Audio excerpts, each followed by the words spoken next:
अस्सलामुअलैकुम। A1 TV के साथ मैं हूं अरूज फखर। शामिल करेंगे न्यूज़ हेडलाइंस। तहरीक-ए-इंसाफ आज लाहौर में सियासी पावर शो करेगी। मवेशी मंडी काहिना में जलसे की तैयारी। जलसे का वक्त दोपहर 3 से शाम 6 बजे तक होगा। अली अमीन को सख्त ज़ुबान पर माफ़ी मांगना होगी। रियासत मुखालिफ नारों बयानात की इजाज़त नहीं होगी। कोई इश्तिहारी मुस्लिम जलसे में शिरकत नहीं करेगा। सजा याफ्ता शख्स को ऑडियो या वीडियो पैगाम नहीं देने दिया जाएगा। 45 शराइत के साथ नोटिफिकेशन जारी कर दिया गया।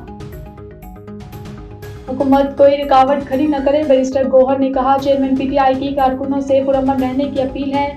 पेशावर में जोरों शोर से तैयारियां। वज़ीर आला और दीगर कायदीन के लिए खसूसी कंटेनर्स तैयार। कारकुनों को स्वाबी इंटरचेंज पर जमा होने की हिदायत। रुकावटें हटाने के लिए हैवी मशीनरी का इंतजाम। कौमी असम्बली से PTI का वजूद खत्म। नई पार्टी पोजीशन जारी। 80 अरकान को सुन्नी इत्तेहाद कौंसिल के मेंबर जाहिर कर दिया गया। नून लीग 110 सीटों के साथ ऐवान की सबसे बड़ी जमात। पीपल्स पार्टी का 69 नशिस्तों के साथ तीसरा नंबर। MQM के 22, JUI 8, काफ लीग 5, IPP की 4 सीटें।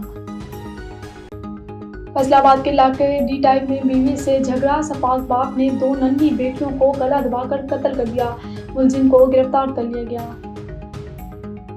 और कराची यूनिवर्सिटी रोड पर 8 दोस्तों को लूट लिया गया। डाकू 12 मोबाइल फोन्स, नकदी और दीगर सामान लूट कर फरार।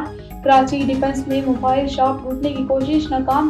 दुकानदार ने डाकू को पकड़ लिया। तशद्दुद के बाद पुलिस के हवाले कर दिया। न्यूज़ स्टूडियो से फिर वक्त इतना ही। मज़ीद खबरों और अपडेट्स के लिए देखते रहिए A1 टीवी। A1 टीवी, सब पे नजर, अंदर की खबर।